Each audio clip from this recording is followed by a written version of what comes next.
Okay, we're going to be looking at part 2, and that's on page 36 in your textbook. These are equivalent fractions, and we talked about in previous lessons how to get the equivalent fraction.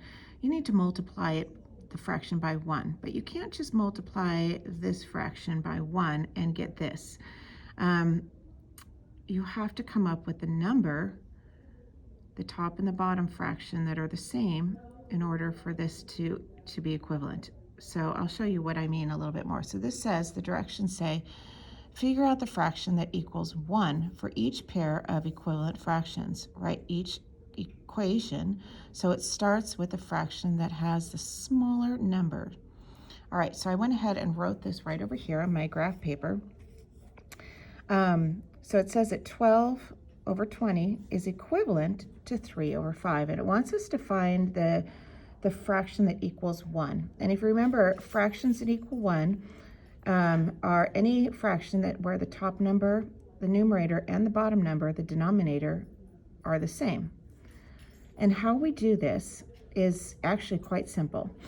So you say, how many times does 3 go into 12? And that is a division problem, right? So it is like 3, 12. And we know that 3 goes into 12 4 times, because 3 times 4 is 12. It's also somewhat of a multiplication problem too, because, as you know, division and multiplication are just pairs of each other. They're basically opposites. And so if you wrote it like this, it would look like this. 3 times what equals 12? 3 times what equals 12 is the same thing as saying 12 divided by 3 is 4. It's because we know that 3 times 4 equals 12. Okay, so if we know that 3 times 4 equals 12, then we go ahead and look at the bottom number and say, how many times does 5 go into 20? Okay, same thing. 5 divided by 20, right? How many times does 5 go into 20? Well, we know that 5 goes into 24 times. Again, another way of saying that is if we do 5 times what number goes into 20?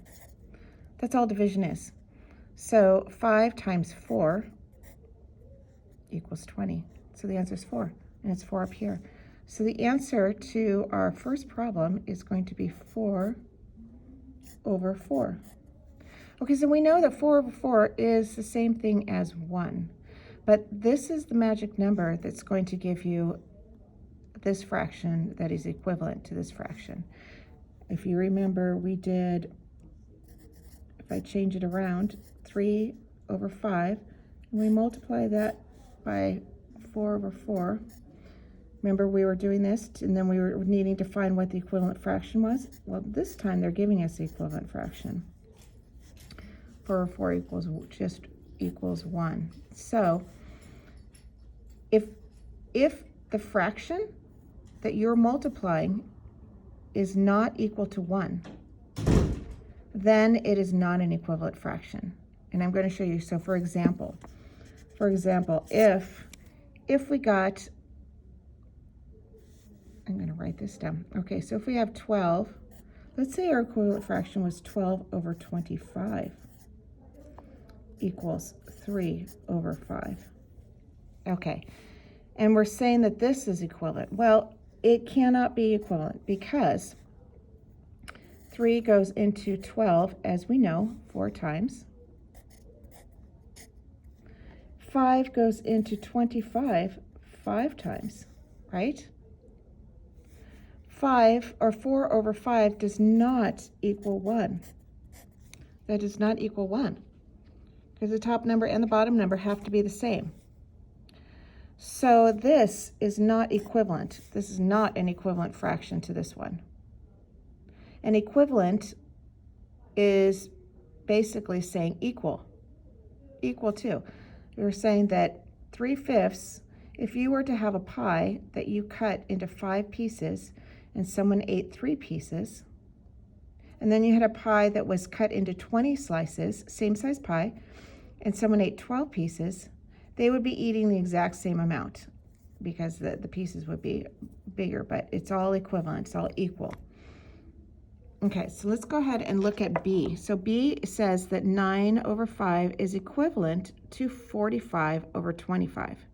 Well, let's see if that's actually true. And we need to see what that, not only do we need to determine if it's true or not, we also need to determine what that fraction, the fraction that equals 1, what the fraction is in order to get that number. So I've gone ahead and I've written it over here already. 9 over 5 equals 45 over 25. All right, so first thing I'm going to do is say how many times does 9 go into 45? And I can do this if I want to write it down just for visual so I can see. And the first thing I look at is the fact that there's a 5 right there. So it tells me that whatever this is, it has to be 5, right? Because of this last number here. And that's just part of that's a multiplication rule.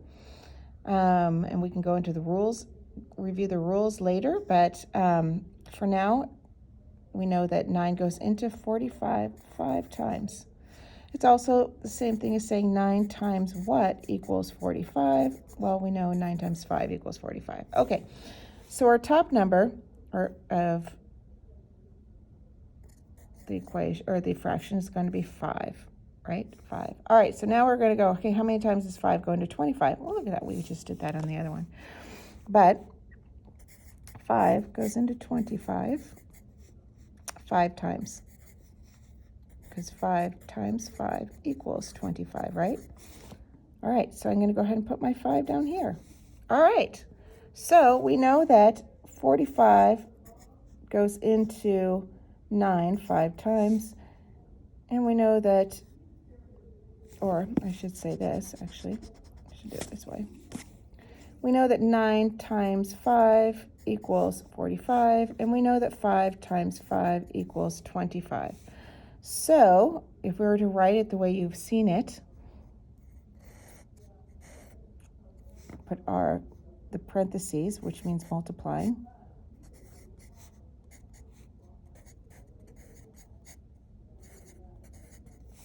we are saying that 9 times 5 equals 45, 5 times 5 equals 25. Therefore, and 5 over 5 equals 1, right? So as long as this equals 1, then we know that this equation, or this fraction, is equivalent to this fraction.